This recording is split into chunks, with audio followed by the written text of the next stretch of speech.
Hi உறவுகளே, அனைவருக்கும் வணக்கம். இன்றைக்கு நான் காலிஃப்ளவரில் ஒரு வரை செய்ய போகிறேன். அதுக்கு தேவையான பொருள் காலிஃப்ளவர், வெங்காயம், உள்ளி, இஞ்சி, பச்சை மிளகாய், கருவேப்பிலை, மற்றது கடலைப்பருப்பு, உளுத்தம்பருப்பு எடுத்து வச்சுருக்கிறேன். அதோட கடுகு, சீரகம், தேவையான அளவு உப்பு, மற்றது மஞ்சள் தூளும் வேணும். மஞ்சள் தூள் சொட்டு போடணும் அதுக்குள்ளே. இப்போ இவ்வளோ தேவையான பொருள். இப்போ முதல்ல நாங்கள் அடுப்பில் சட்டியை சுட வச்சுட்டு நான் நல்லெண்ணெய் விடுறேன். நீங்கள் என்னென்ன விடலாம். நல்லெண்ணெயை விட்டுட்டு அதுக்குள்ளே கொஞ்சம் கடுகு போடுறேன். கடுகு நல்லா பொரிஞ்சு கொண்டா பிறகு சீரகத்தை போடுறேன். சீரகம் பொரிஞ்சா பிறகு கடலைப்பருப்பு, உளுத்தம்பருப்பு நான் எடுத்து வச்சுருக்கேன். அந்த எடுத்து வச்ச ரெண்டையும் அதுக்குள்ளே போட்டு நல்லா மிக்ஸ் பண்ணி விடுறேன். அது ரெண்டுமே நல்லா என்ன செய்யணும், பொரிஞ்சு கொண்டு வரணும். பொரிஞ்சு கொண்டு வந்த அப்புறம் நான் சின்ன உள்ளியையும் இஞ்சியையும் குட்டி குட்டியாக வெட்டி வச்சுருக்கேன். பாருங்க, அந்த வெட்டி வச்ச இஞ்சியையும் உள்ளியையும் அதுக்குள்ளே போட்டு அது நல்லா என்ன செய்யணும், பொரியணும். பொரியிற மாதிரி நல்லா கிளறி விடுறேன்.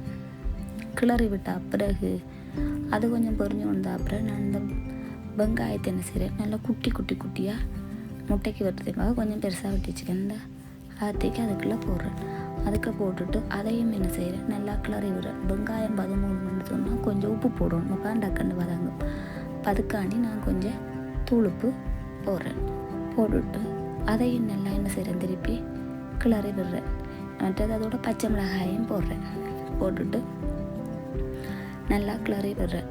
நல்லா கிளறி விட்ட பிறகு காலிஃப்ளவரை நான் சின்ன கட் பண்ணி வச்சுருக்கேன். அந்த கட் பண்ணி வச்சுருக்க காலிஃப்ளவரையும் அதுக்குள்ளே அந்த காலிஃப்ளவரையும் நான் அதுக்குள்ளே போடுறேன். போட்டுட்டு அதையும் என்ன செய்கிறேன், நல்லா மிக்ஸ் பண்ணி விடுறேன். அந்த வெங்காயம், பச்சை மிளகாய், அதில் கிடந்த பைசஸ் எல்லாமே அந்த காலிஃப்ளவரில் சேரணும். முன்னாடி நல்லா கிளறணும். நல்லா மிக்ஸ் பண்ணி விட்டிங்களேன்னு சொன்னால் தான் அதில் இறங்கும். அப்போ நான் நல்லா மிக்ஸ் பண்ணி விட்டுட்டு ஒரு 2 மினிட்ஸ் ஒரு மூடியால் மூடி விடுறேன். மூடி விட்ட அப்புறம் அவிஞ்சிடும். அப்போ அதுக்கு பிறகு கொஞ்சம் மஞ்சள் தூள் போட்டுவிட்டு திருப்பியும் ஒருக்கா மூடி விடுறேன். இதில் நான் உங்களுக்கு காட்டையில் மூடி விடுறேன். மூடி விட்டுட்டு இப்போ ஓப்பன் பண்ணியாச்சு. இப்போ அதுக்கு தேவையான கருவேப்பிலையே போடுறேன். கருவேப்பிலை கொஞ்சம் பச்சையாக போட்டால் கொஞ்சம் வாசமாக இருக்குது. அதனாடி தேவையான கொஞ்சம் கருவேப்பிலை, பச்சை கருவேப்பிலையாக போட்டுவிட்டு அதை மிக்ஸ் பண்ண அந்த ஹீட்லேயே அவிஞ்சிடும், வாசம் வந்துடும். அப்போ அப்படி மிக்ஸ் பண்ணி போட்டு இன்னொரு பவுலில் நான் மாற்றுறேன்.